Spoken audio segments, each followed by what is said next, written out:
Boa tarde, pessoal. Sejam todos muito bem-vindos. Aqui não existe hierarquia, aqui somos todos iguais, como manda a Constituição.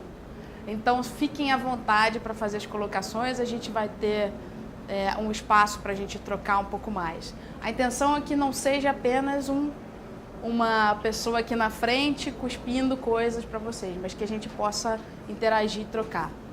A intenção da oficina de hoje é falar sobre mobilidade urbana e boas práticas que podem ser promotoras de transformações. Então, a oficina é proposta pelo ITDP. O ITDP é um Instituto de Políticas de Transporte e Desenvolvimento.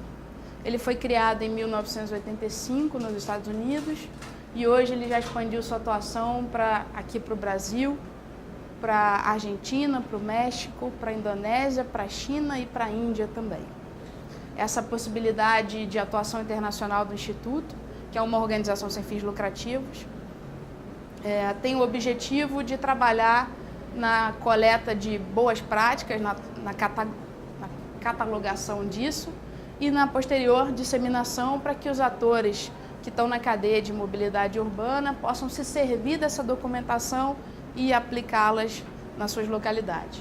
Então, a agenda do dia a gente vai falar sobre o Prêmio Internacional de Transporte Sustentável, a última edição, os princípios que norteiam essas ações que levaram ao ganho do prêmio e uma proposta de dinâmica para vocês, para que a gente brinque um pouco de avaliar o contexto da realidade. Então, espero que vocês tenham uma boa viagem. Como eu falei do ITDP, o ITDP é regido por 8 princípios, que são esses aqui que vocês estão vendo, que são os princípios que vão regir, que vão orientar o desenvolvimento do transporte sustentável e equitativo. Então, a partir desses princípios, todos os trabalhos do ITDP, seja bem-vindo, claro, por favor, eles vão convergir para verificar se esses princípios norteadores estão sendo de fato implementados, ou se a gente está buscando o caminho para a implementação.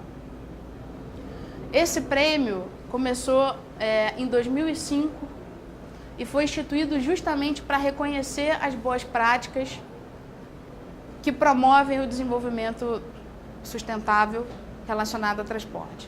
Nesse caso, o que vocês estão vendo ali são, pela primeira vez esse ano,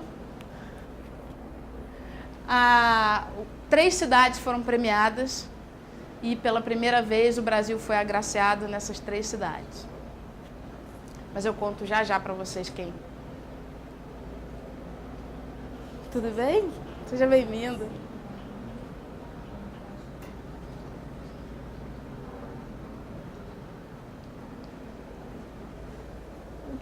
E aí, só para fazer uma provocação para vocês todos trabalham relacionados à mobilidade de alguma maneira, direta ou indiretamente? Sim. Imagino que deve haver um consenso entre nós, porque todos nós desejamos uma mobilidade melhor, mais eficiente, mais conveniente. Todos de acordo até aqui? Desejamos mobilidade, né? Em alguns casos. Então, de fato, o que cada um de nós quer para a mobilidade das nossas cidades? Já pararam para analisar isso? O que leva à construção de uma mobilidade melhor? Contexto. As necessidades, acho. Então, se a gente colocasse um contexto político, qual seria o maior norte que a gente tem hoje de regulamentação aqui no Brasil? Acho que vocês também já ouviram falar da Política Nacional de Mobilidade Urbana, certo? Em que lá nós também temos princípios para promover uma mobilidade mais bacana para todas as cidades. A implementação dessas diretrizes está acontecendo? Como é que está acontecendo? Ou como é que espera que isso aconteça? Essa lei determinou que os municípios brasileiros produzissem, junto com o plano diretor, o plano de mobilidade das suas cidades. Qual foi o prazo que foi dado pela lei? A princípio, era abril desse ano. Né? Estamos no começo de abril e a maior parte dos municípios se encontram com muitas questões na cabeça não respondidas ainda. Então, para que o prêmio serve? O prêmio serve para reconhecer um caminho, uma vontade política, não para determinar que aquela é a única e a perfeita prática existente. Ela simplesmente, o prêmio, ele premia as cidades que implementaram ações no último ano. Então, não vale projeto, só vale ação implementada de fato. Como é que é feito essa premiação? Um comitê internacional de várias instituições e especialistas que são referências na área de mobilidade atuam julgando vários critérios para saber se aquela é de fato uma boa prática orientada por esses 8 princípios. Os vencedores do último prêmio foram Belo Horizonte, Rio de Janeiro e São Paulo. 3 cidades ao mesmo tempo e é a primeira vez que o Brasil ganha. O que será que isso quer dizer para a gente? Qual é o posicionamento de cada uma dessas cidades? O que elas estão fazendo que produziram algum efeito positivo na direção do desenvolvimento mais sustentável? Belo Horizonte implementou 2 corredores de BRT, corredores exclusivos para ônibus, revitalizou o centro da sua cidade, implementou 27 quilômetros de sistema cicloviário. Rio de Janeiro instalou seu segundo corredor Transcarioca. O pico de movimentação dia de pessoas chega a 270 mil só nesse corredor. O primeiro implementado, que não foi premiado nessa prática, foi o do Transoeste, que, se vocês já ouviram o noticiário, já está enfrentando bastante problemas. Esse corredor foi, tanto de Belo Horizonte como do Rio de Janeiro, foram chancelados com um padrão de qualidade de ouro, que está nesse material de vocês aí, que tem todas as referências para os atributos, indicadores que são avaliados. E São Paulo, que com um novo plano diretor foi bastante ambicioso em 2 frentes. Tem uma meta para concluir até 400 quilômetros de infraestrutura cicloviária nesse ano, até o final desse ano. Implementou 320 quilômetros também de corredores de transporte exclusivo para ônibus. Todas essas cidades tiveram um ganho significativo em redução de tempo de viagem nos seus horários de pico com essa implantação. E também, talvez São Paulo liderou uma vontade política bastante importante, o que sinaliza uma mudança de paradigma. Até hoje, o que a gente viu quando a gente fala de planejamento de transporte, a gente está focado em veículo. De uma maneira geral, a gente esquece que existem pessoas com necessidades a serem atendidas. Transporte, ele não é um fim, muito pelo contrário, ele é um meio para alguma coisa. Pensa o seguinte, que caso você não esteja exercendo as suas atividades dentro de casa, com acesso à internet ou fazendo uma atividade à distância, qualquer movimento que você precise para fazer compras, para estudar, para ir trabalhar, para se divertir, para viver, tem no meio um deslocamento. E a gente costuma ser pouco sensível a essas necessidades e acaba tomando decisões que vão no contrário do consenso que a gente estabeleceu de que desejamos, de fato, uma mobilidade mais sustentável. Então, analisando a partir das particularidades de cada região, de cada contexto, seja na escala geográfica, espacial, contexto político de cada cidade, a gente tem convergências de ações. Que convergências são essas?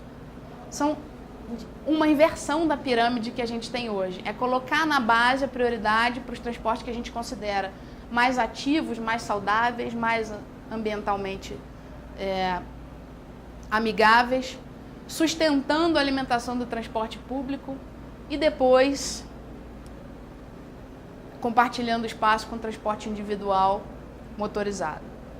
A lógica que a gente tem ainda na prática cotidiana das nossas cidades é o inverso disso. Embora todos desejemos percorrer em outro caminho. Então, o que faz com que a gente de verdade olhe para o cenário e vislumbre uma outra situação? Agora eu quero fazer um convite para vocês. Vão vestir os óculos dos raio-x. Vocês estão com super óculos de raio-x. Acabaram de vestir e vão analisar a realidade. Temos Brasília aqui. Quem é de outro lugar? Só Brasília, unanimidade? Belo Horizonte, Goiânia, maravilha, Belo Horizonte, o que mais? Rio de Janeiro aqui, tem alguém de São Paulo? Tem alguém de São Paulo aí, pra gente fazer uma brincadeira? Pode ser Curitiba. Pode ser Curitiba. Então, ó, temos cidades que foram pensadas, exemplos de cidades que foram pensadas para estarem caminhando para uma situação bacana. Brasília, super setorizada, né, bem dividida, fácil de se localizar na cidade. Curitiba foi bem planejada, berço de onde nasceu o sistema das boas práticas do BRT. Rio de Janeiro, começando um movimento de forçar novos padrões de deslocamento para atender às suas realidades de movimentação. E aí a brincadeira começa o seguinte: se a gente fosse olhar de 2010, pensando no futuro, e aí cada um pensando para uma visão importante, que a visão não necessariamente significa que você vai atingi-la de fato, mas ela é uma esperança, um desejo de se caminhar naquela direção. O que vocês desejam para suas próprias cidades? Olhando para aquelas boas práticas, para os princípios norteadores. Então a gente está aqui em 2015 e a maioria dos dados que a gente tem sobre deslocamentos nas regiões metropolitanas dizem que a gente está numa situação não muito ideal ou confortável do desejo do que a gente se espera. Mas a gente pode construir um espaço de tolerância até a situação em que a gente deseja atingir.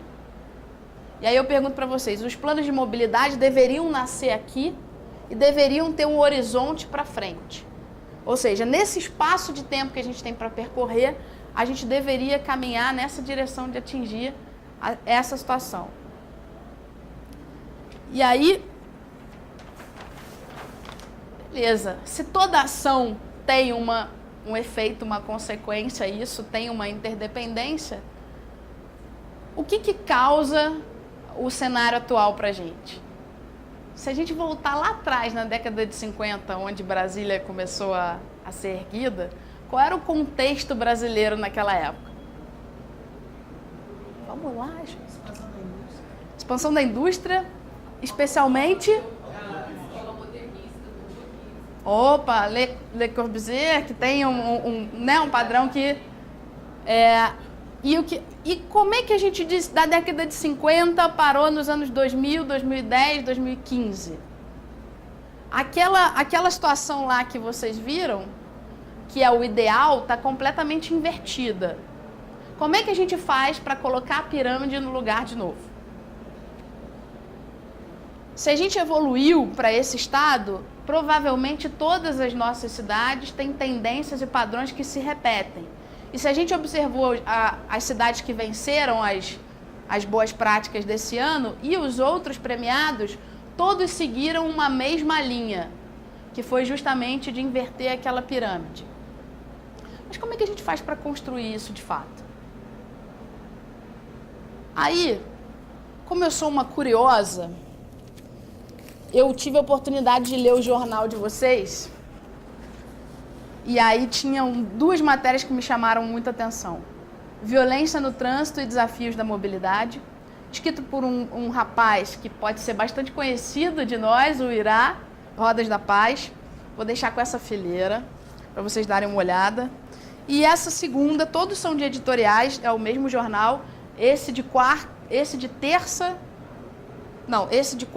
quinta, afinado com a cidadania, que é a cara de vocês que estão regulamentando o transporte. Então eu vou dar para esse grupo daqui. Vocês são de qual instituição? Da NTU, que tem super boas práticas que caminham no mesmo sentido de corredores exclusíveis de implementação. Vocês também estão bastante...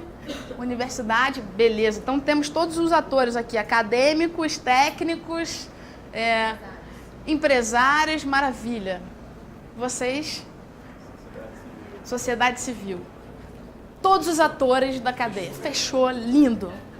Agora, vamos partir pro exercício. Eu queria que vocês fizessem o seguinte.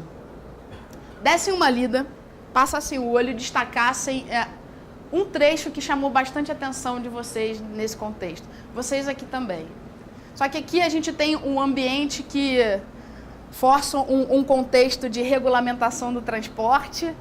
Aqui tem uma pressão sobre empresários, usuários e operadores. Aqui temos sociedade civil com necessidades bastante específicas. Universidade, que pensa teoria para a gente ajudar a implementar uma prática bacana.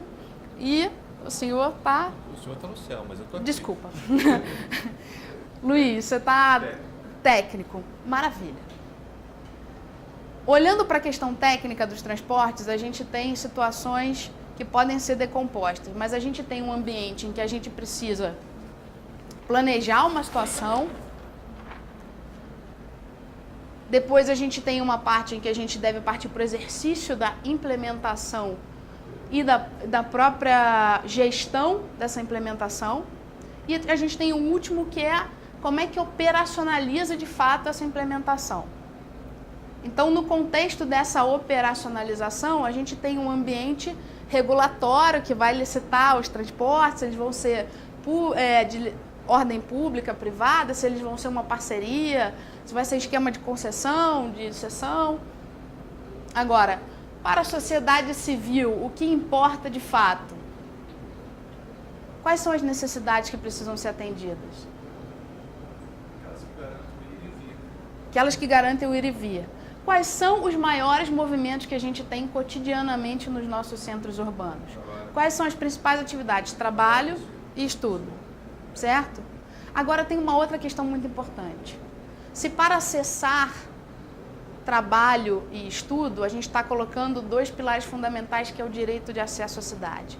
É uma questão fundamental de cidadania. Quando a gente fala em transporte e mobilidade mais sustentável, a gente tem que pensar que a gente quer uma cidade que é mais equitativa no acesso, que a gente se torne mais igual, de fato. E aí, se a gente pensar numa questão, por exemplo, acessibilidade.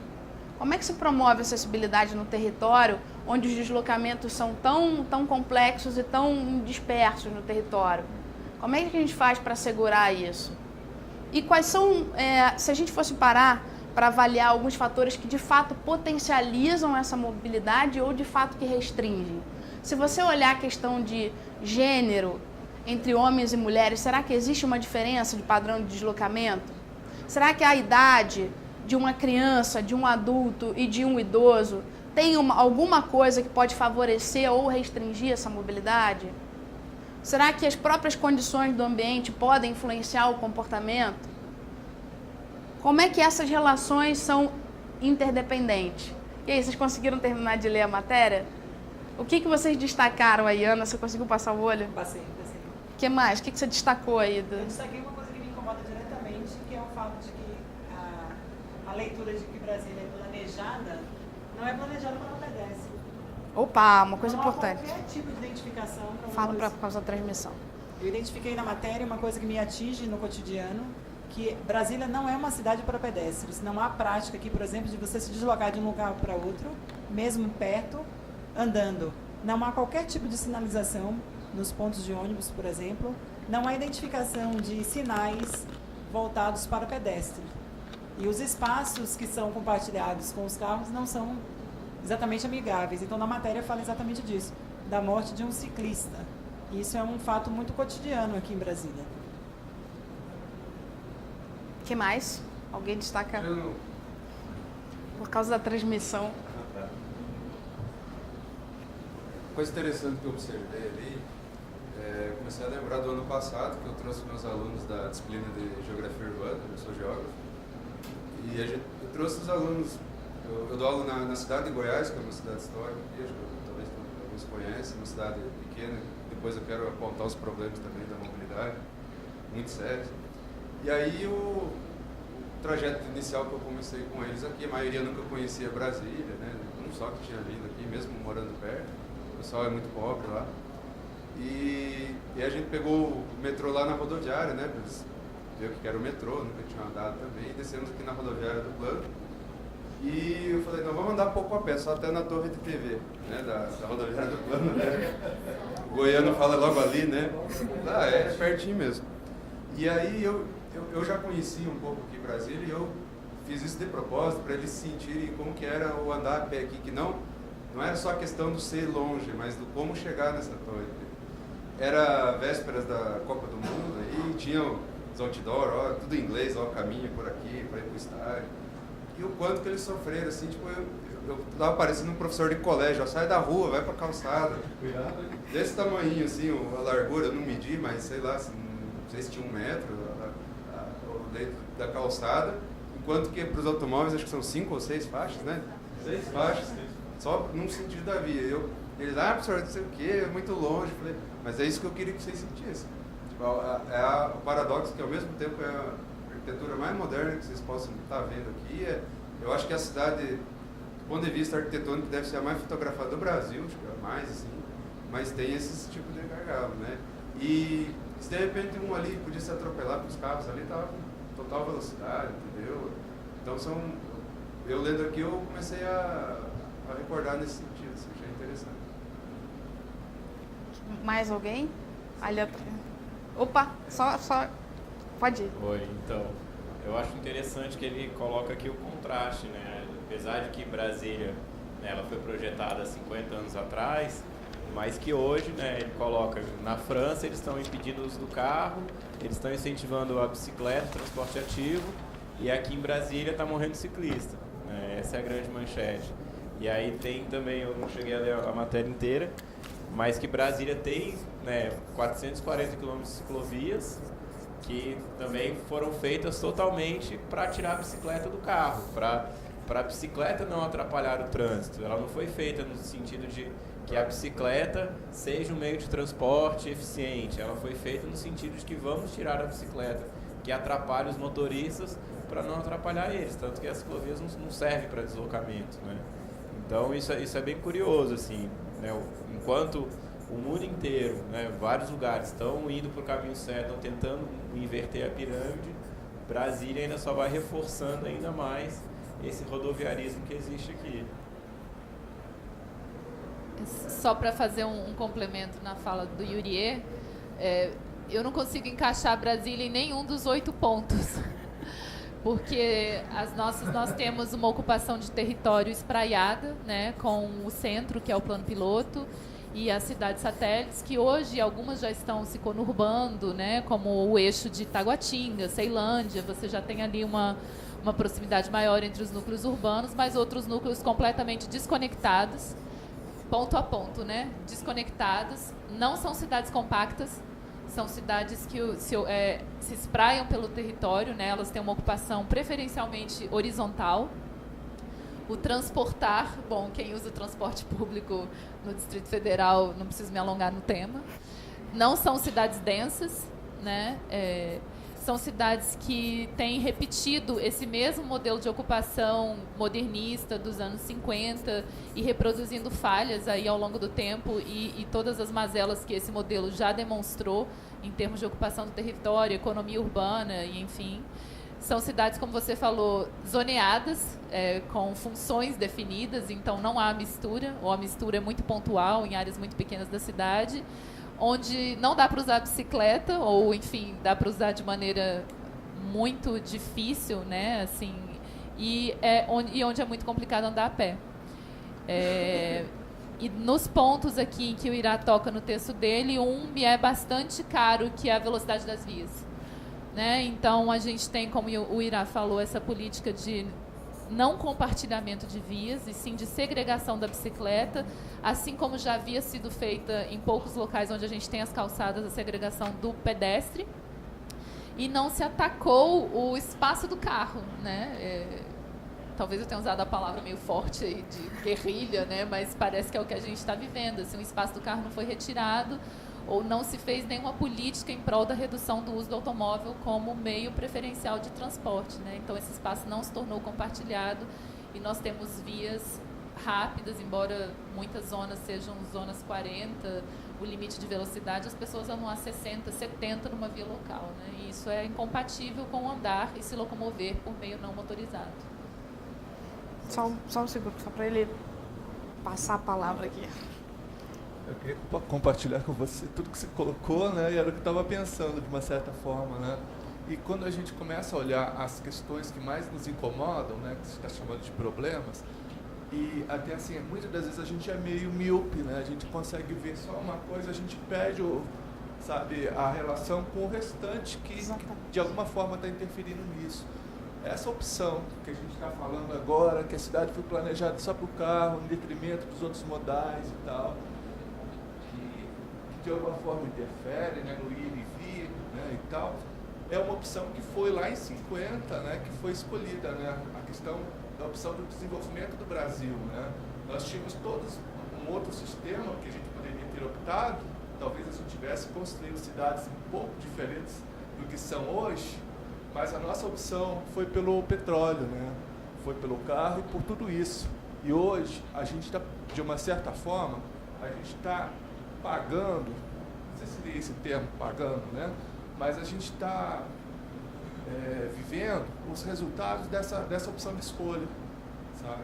Então, o que eu queria dizer é o seguinte, temos uma política nacional maravilhosa, mas a gente não pode ficar só preso na política de mobilidade. A gente tem que olhar a cidade um pouco mais amplo, né? Ter uma visão um pouco mais sistêmica. Exatamente. E integrando com as outras políticas, porque até mesmo a questão de trabalho, como foi falado, a questão de escola, tem muito a ver com os espaços que as nossas cidades têm para a gente construir ou a gente ocupar esses espaços que fiquem mais próximos, até para facilitar tudo isso que a gente está falando. A necessidade não é construir cada vez mais longe, sabe? Levar a infraestrutura cada vez mais longe, mas a gente tem que repensar como é que nós estamos. E talvez nos espaços vazios, nos espaços que não estão sendo usados, de repente a gente pode aproveitar melhor esses espaços das nossas cidades e ficar mais próximos disso tudo, sabe? É numa outra lógica. E vocês, pessoal, o que chamou a atenção aí para os meus amigos que estão regulando aqui a licitação? Bom, a matéria fala sobre um músico que não conseguiu entrar com o instrumento de trabalho dele, que é o contrabaixo. Consegue falar um pouco mais alto, só para o pessoal te ouvir? Um contrabaixo no metrô. E ele ia fazer uma viagem para São Paulo e lá em São Paulo ele conseguiu viajar com o contrabaixo no metrô de lá, né? Então ele fez uma reclamação no metrô daqui, pedindo para poder viajar com o seu instrumento de trabalho e usou a Constituição daqui como fundamentação. E aí, o que me chamou a atenção foi que ele conseguiu essa permissão para viajar com o instrumento de trabalho, mas só para ele que foi dada essa permissão. Não foi revista a regra e não foi permitido que outras pessoas tivessem esse mesmo direito. Mais alguém aí conseguiu algum comentário sobre esse editorial? Vocês estão tímidas ainda, né? Eu queria comentar, eu não cheguei a ver porque essa reportagem aqui, mas eu queria comentar o que ele disse, que é muito importante, que é a respeito das políticas serem integradas, né? Porque assim, eu cheguei um pouco atrasado e não peguei o início, mas pelo que eu entendi, essa vontade atual de modificar todo o cenário que existe, né, de mobilidade urbana, você tentar tirar as pessoas dos veículos, né, para você fazer o transporte coletivo, o transporte por pedestre individual, bicicleta. Acontece que isso que está estourando hoje é uma consequência de políticas passadas de incentivo à indústria automobilística, incentivo ao crédito desenfreado para as pessoas terem posse dos seus veículos e tal, que não foi acompanhado com investimento na infraestrutura viária, na infraestrutura, investimento propriamente dito nas cidades, em termos de expansão do transporte coletivo. Então hoje está estourando essa bomba que, assim, eu acho que em curto prazo é muito difícil de você resolver esse tipo de problema. Mas essa mentalidade, realmente, essa chave tem que ser virada. E tem que ser tudo acompanhado com essas demais políticas urbanísticas.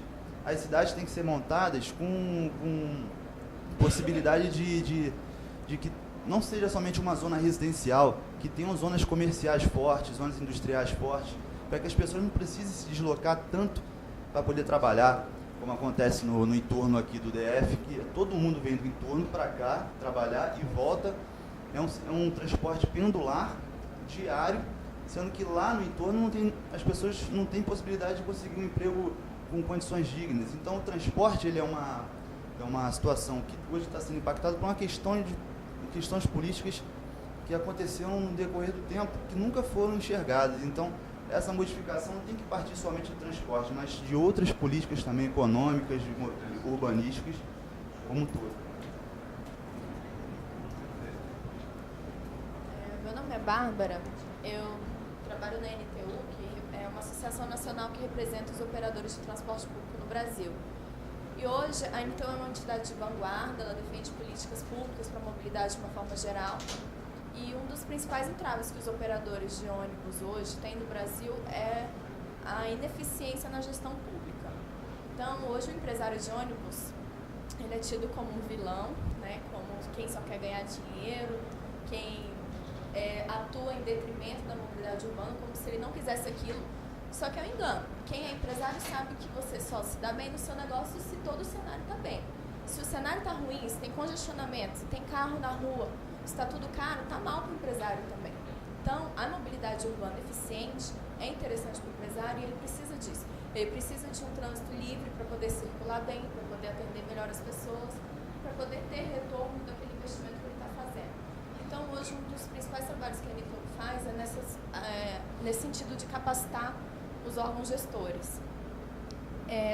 Ambas as matérias, eu acredito, essa daqui fala de uma ineficiência da própria legislação local, de você não permitir a pessoa ir e vir na mobilidade urbana dela, que é o que você tem nos órgãos públicos hoje. Você não tem técnicos capacitados, você não tem gente preparada para gerir a mobilidade urbana da cidade. Você não tem ninguém que fala assim, vamos fazer um plano de mobilidade urbana, eu sei por onde começar, eu sei aonde que eu tenho que ir. Vamos colocar uma faixa exclusiva. Não é só colocar uma faixa exclusiva, você tem que fazer todo o planejamento da cidade, integração. Então, hoje, todo mundo está entregue àquilo que vai fazendo de qualquer jeito, só para dar uma resposta. Então, assim, não é só a sociedade que está perdendo com isso. Todo o fortalecimento que a gente espera no transporte público, ele tem que vir da iniciativa privada com a iniciativa pública. Então, na visão do operador, eu espero que ninguém aqui é operador, só eu estou representando aqui. A gente tem essa luta, assim, é um desafio muito grande a gente colocar na cabeça das pessoas que a gente está do lado do povo. Quando o povo foi para as ruas manifestar em 2013 por mobilidade melhor, o empresário de ônibus apoiou, a gente incentivou, a gente fez um estudo de como que você faz um plano de racionalização do transporte público. Entregamos ao Ministério das Cidades, entregamos ao Ministério da Fazenda, tivemos uma série de reuniões e não foi para frente. Nós promovemos o pacto da mobilidade urbana, com pressão dos empresários, não foi para frente, porque interesses políticos, econômicos e tudo mais. Meu nome é Everaldo, trabalho na NTT, na Superintendência de Passageiros. E como o regulador, né, Guilherme, recentemente no nosso curso de formação, nós somos colegas, acho que os mais novos aqui da NTT, falavam o que era o regulador. O regulador é a balança, né, que pesa de um lado, você tem a preocupação com a qualidade do transporte, do usuário, o ir e vir, etc. e tal. E por outro lado, existe uma dependência de capital, né? O Estado não tem dinheiro para investir em muitas obras, ele precisa do empresário, né, para fazer essas obras. Então você tem que balancear. Eu queria colocar lá talvez nessa folhinha anterior, se for possível, um problema de gestão, né, que foi citado aqui. Eu acho que faltou aí todas as questões. A gente fala, o problema da infraestrutura, o problema da educação, o problema da falta de segurança viária, né, mas nós temos um problema muito sério de gestão, né, um problema de gestão e agenda. Então, eu acho que esse elemento precisa estar em todos, né? Acho que essa seria a maior contribuição que poderia dar nesse momento. Obrigado. Para a gente não se perder em... Não precisa não, por enquanto. Ok, reconhecemos, embora sejamos míopes para entender muito pontualmente sem imaginar que as cidades são organismos vivos, dinâmicos e que cada contexto que a gente avança no tempo, existem políticas que vão mudando, necessidades que podem aumentar. E aí eu pergunto para vocês, no planejamento de transporte era muito comum a gente ter uma máxima de que era preciso prever uma demanda para depois prover infraestrutura. Só que a gente esbarra numa outra questão. Como prever uma demanda com exatidão para um horizonte de tempo de 20, 30 anos para frente, sem ter bons dados, bons indicadores, para que a gente já consiga fazer uma matemática que chegue perto do que a gente precisa. E a outra questão que é bom colocar qual é a velocidade que cresce a infraestrutura? Se fôssemos o país mais eficiente do mundo, será que ainda assim o investimento em infraestrutura conseguiria dar conta da demanda que cresce exponencialmente? Então, quando a gente vira o olhar para uma questão um pouco mais orgânica, um pouco mais sistêmica, e em vez de olhar para um sistema que é estático, completamente parado, e começa a colocar as coisas em perspectiva, em movimento, a gente passa a encarar o seguinte: o movimento, essa dinâmica sempre vem antes do provimento da infraestrutura. Agora, quando a gente passa a olhar para uma gestão da demanda, em vez de uma construção exclusiva de infraestrutura, a gente passa a entender como é que eu posso otimizar os sistemas que eu tenho, sejam eles de infraestrutura para o transporte motorizado ou não motorizado, para atender essas necessidades. Eu passo a entender como é que eu vou trabalhar a cada ponta dessa questão para que a gente atinja situações melhores. Então, vocês falaram o seguinte: infraestrutura, ou seja, a caminhabilidade nas cidades são bastante ruim. Isso tem muito a ver com acessibilidade, seja na parte mais macro da questão, que é o acesso entre municípios, entre bairros, e a parte micro, que é o acesso a cada ponto especificamente, né? A gente ainda está muito longe de conseguir acessibilidade universal dos próprios locais, universidades, trabalhos, monumentos, enfim, a gente tem um caminho a percorrer. Segurança e velocidade máxima, essas questões aqui, a gente está vivendo a década de segurança viária, em que a gente deveria colocar uma meta em que a prioridade são as vidas humanas em qualquer situação. Então, determinar uma velocidade mais baixa, certamente, em detrimento da fluidez do trânsito, vai trazer melhores benefícios do que a gente pensar que a gente precisa dar fluidez para o tráfego. Isso é mudar a ótica. Isso é deixar de pensar, de considerar veículos única e exclusivamente e entender que a mobilidade está focada no fator humano, é o transporte orientado ao humano. Ciclovias tem uma questão que dificilmente a gente consegue pensar a ciclovia de maneira conectada, e principalmente que essa conexão alimente o transporte público, que é tão fundamental para que a gente tenha uma circulação melhor das pessoas que estão em movimento. Isso se a gente falar só de transporte de passageiro, não vamos entrar nem de carga para não estender muita questão. Outra questão crucial que a gente fala é educação e qualificação. De todos os atores, a gente necessita que esse seja um debate muito mais de como construir soluções em conjunto do que sentar para reclamar e ficar apontando o problema. O problema a gente sabe que tem, mas a gente está precisando de unir interesses. Cada ator tem um olhar característico para o ponto que te afeta mais profundamente. Mas isso não quer dizer que nós todos não vivamos o mesmo território, a mesma cidade, o mesmo país, o mesmo planeta, né? Então, essas questões precisam de uma adequação melhor. As multas que são aplicadas cotidianamente nos veículos por excesso de velocidade e avanços de sinal, o repasse de verba para educação, para programas educacionais, não chega nem a 2, 3% do orçamento. O resto é tudo provido para infraestrutura, construção e expansão. Isso faz com que a gente tenha, de fato, um território super espalhado, desordenado, desconexo, e a gente deveria construir territórios mais integrados de uma maneira geral, né? mais adensados, mais misturados em termos de uso.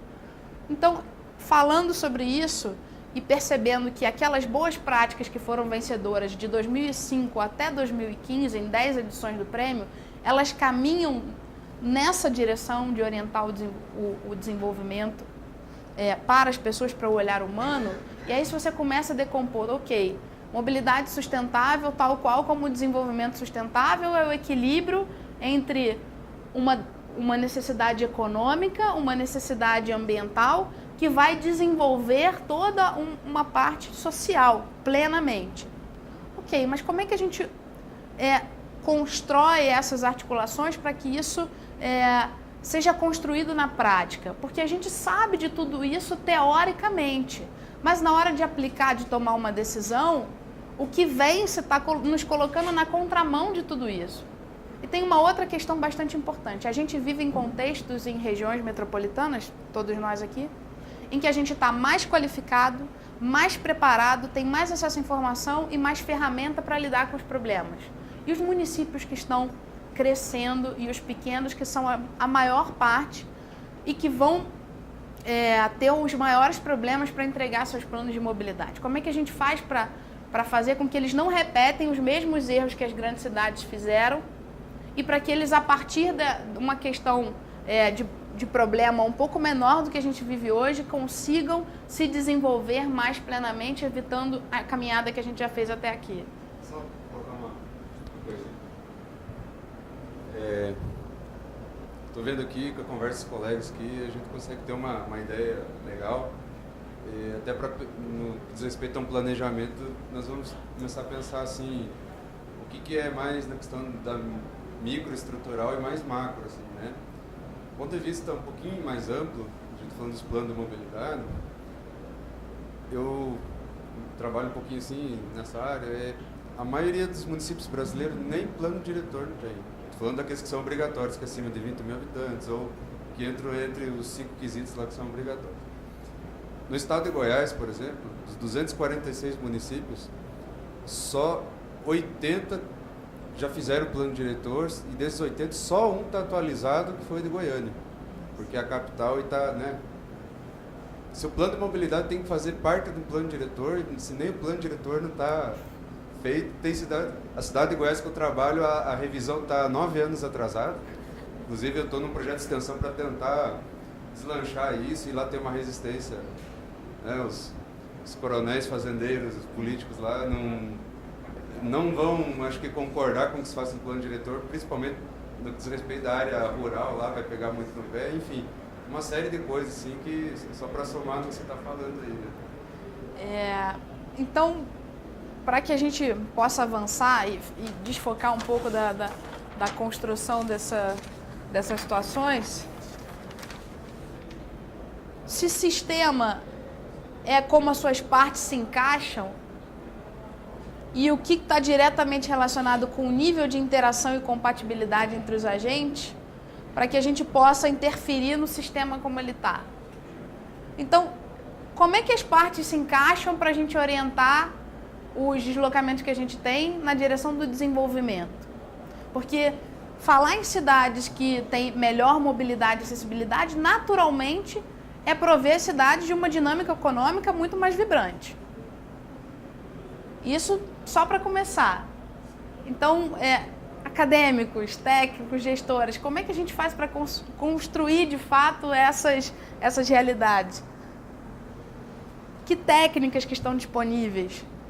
Então, eu acho que a gente tem um grande problema que ele é estrutural no Brasil, né? Que é a questão política e de participação popular, né? Então, quando os melhores planos e projetos, eles são aqueles que são debatidos na população longamente, que demora, que é um processo longo, mas que sai com bons resultados.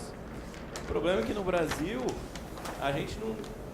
são poucos lugares que conseguem fazer esses bons projetos E aí, na hora de executar, uma outra briga também, porque por mais que o projeto seja muito bom, na hora da execução vai acontecer uma outra briga também. E antes disso, tem toda a vontade política de fazer o negócio andar da melhor forma possível. E aí, na hora que você não tem espaços democráticos de decisão, quem decide, quem influencia nas decisões, são aqueles que têm poder financeiro de estar fazendo o lobby, de estar acompanhando as coisas mais próximas. Então, a sociedade civil, de maneira geral, ela hoje se organiza muito melhor para estar lutando pelos seus direitos, mas a gente ainda sofre esse embate com as grandes corporações, principalmente aqui a questão do automóvel, né, que é o nosso tema, que, por exemplo, a redução do IPI, todo mundo sabe que foi a pior coisa que a Dilma podia ter feito. Mas agora ela já criou um grupo interministerial para ver como incentivar a indústria do automóvel. Beleza, a gente não vai mais reduzir o IPI, mas a gente vai achar outra brecha aqui para incentivar a indústria do automóvel. Mas, pô, todo mundo já viu que isso deu errado, isso está gerando uma série de prejuízos para todas as cidades. Tem as cidades também que deixaram de recolher IPI e com isso, então, elas não tiveram nem dinheiro para combater os males que vieram. E aí agora o governo continua tentando inventar formas de resolver isso, né? De melhorar ainda mais para a indústria automobilística. Então, enquanto não tiver uma mudança de conjuntura realmente no Brasil estrutural, para a gente ter uma participação popular, ter democracia de verdade, vai ser muito difícil a gente chegar nisso. A gente consegue algumas coisas, eu até acho que São Paulo, o Haddad, ele consegue fazer algumas coisas, mas ele faz também porque isso ele já falou várias vezes, eu estou fazendo porque eu não estou nem aí para a reeleição. Então, ele está comprando as brigas e está fazendo. Mas também, eu não diria nem que São Paulo, nem Rio, nem Belo Horizonte estão invertendo essa pirâmide. Eles estão fazendo algumas ações pontuais que vai dar certo. Agora e a longo prazo, e que continue os mesmos gestores, os mesmos políticos nos próximos 5 anos, 10 anos, realmente vai inverter, a gente vai começar a ver transformações de verdade. Eu tenho minhas dúvidas, assim, até que ponto que eles estão de fato comprometidos com essa transformação verdadeira. Já puxaram a minha orelha sobre o tempo, que tem outra oficina, então vamos determinar que a gente vai 1 minuto aqui, 1 minuto aqui. Eu convido vocês a continuar esse papo lá na Praça de Boas Práticas, no ponto de encontro, para que a gente libere a sala e aí continue. É um ponto do que o Yuri falou aqui, por exemplo, da questão exata de Belo Horizonte, Rio e São Paulo, né? Até pela premiação, que eu considero bastante polêmica. Eu tenho vontade de entender, inclusive, um pouco melhor. Sim, porque ontem, eu achei muito interessante, ontem a gente participou de uma oficina que era do movimento Nossa Cidade, então Nossa BH, Nossa Ilhéus, Nossa Brasília, e estava o pessoal de Nossa BH, e o pessoal os representantes da Nossa BH, que são sociedade civil, colocaram a dificuldade que se tornou conversar com o poder público a partir da premiação de Belo Horizonte como cidade sustentável, tanto para a prática de transporte quanto para a prática de redução de emissão de carbono dada pelo WWF. Porque agora o governo diz, mas a gente tem premiação de organismos internacionais reconhecidos e vocês estão reclamando do quê? E também foi feito em BH um trabalho com o Monitorando a Cidade, que é um aplicativo do MIT desenvolvido e está sendo aplicado diretamente no Brasil para o monitoramento do BRT, né? E lá, por exemplo, várias estações não foram instalados elevadores, não foram instaladas as rampas de acesso, não foram e por aí vai. Então, assim, em que momento também eu me pergunto, é uma pergunta mesmo, uma dúvida, assim, a partir de que ponto a gente está valorizando ações que estão muito aquém do que precisavam ser feitas, né? O próprio financiamento dessas ações, por exemplo, quando um organismo internacional financia o BID, ele olha o projeto, mas até que ponto ele é responsável só pelo projeto e não pela execução, e está pagando uma obra que não foi completada, por exemplo. Acho que eu acho que esse também é um ponto-chave que a gente precisa enfrentar, porque não adianta a gente fazer um projeto de uma rodovia que liga cidades como aqui a gente tem, que previu a ciclovia, previu a passagem do pedestre, e só faltou dinheiro para fazer isso. Mas o carro está lá circulando, entendeu? para a gente ir para a parte do encerramento, de fato, eu queria falar com você o seguinte. A primeira coisa é que prêmio não quer dizer estado de perfeição. Em nenhum prêmio você vai ter uma situação perfeita. Nesse caso específico, o ITDP não avaliou o projeto, junto com os organismos, avaliou o último ano de implementação, que constata apenas que você saiu de um ponto, de uma situação que estava lá no vermelho e está fazendo alguma coisa, não que o caminho seja perfeito, para que se entre no espaço de começo de tolerância para uma situação de mudança. E a chancela do prêmio é um reconhecimento de uma vontade política que compra a briga e que concretiza que talvez a gente precise mudar a direção do que a gente vem aplicando na prática. Ainda assim, tem milhões de falhas em todos os sistemas de BRT, em relação à acessibilidade, em relação à qualidade de serviço prestado, em relação à demanda daquele corredor que com certeza vai atingir um ponto de superlotação e vai baixar a qualidade do sistema. Então, o material que está distribuído para vocês aí, do ITDP, tem um material sobre padrão de qualidade do BRT. Ali tem bronze, tem prata e tem ouro. O Rio de Janeiro já saiu do ouro e já foi para o bronze no corredor Transoeste de um ano para o outro.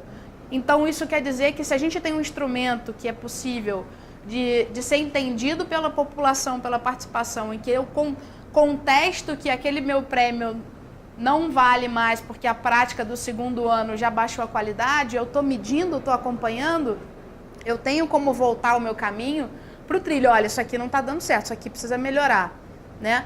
Mas toda transformação é um processo, e é um processo contínuo de melhoria constante. A gente vai sair de um estado de imperfeição para perfeição? Jamais, em tempo algum. Agora, a gente pode sair de um degrau, de uma situação pior, para uma situação em que a gente começa a melhorar. O BRT é uma realidade importante para que as pessoas tenham acesso à cidade? De fato é, falando pela minha cidade. Está perfeito o Transoeste, o primeiro corredor, o Transcarioca? De jeito nenhum. Mas a galera que deslocava de Santa Cruz para o centro da cidade, que percorria 50 quilômetros nessa brincadeira, ganhou pelo menos 1 hora. Isso significa dormir, significa passar mais tempo com a família, se alimentar direito. Então, isso tem consequências positivas para todo mundo, né? Mas de jeito nenhum a gente não quer vender, e muito errado isso, né? De qualquer município atestar que ele tem uma boa prática e eles colocar num pedestal enorme de que eu não vou dialogar porque eu fui atestado como a melhor prática internacional.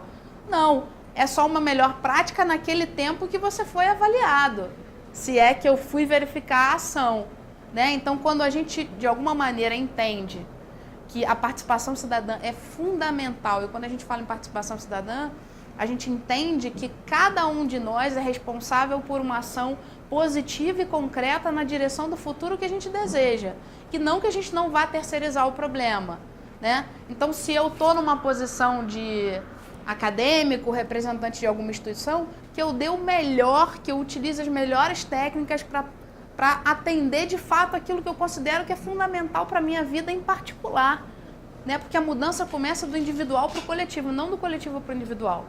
Então, que cada despertar nosso, cada empoderamento que aconteça em troca de experiência e conhecimento, leve a gente para um novo patamar. E aí eu convido vocês a gente encerrar e ir lá para o ponto de encontro para liberar a sala. Muito obrigada, gente.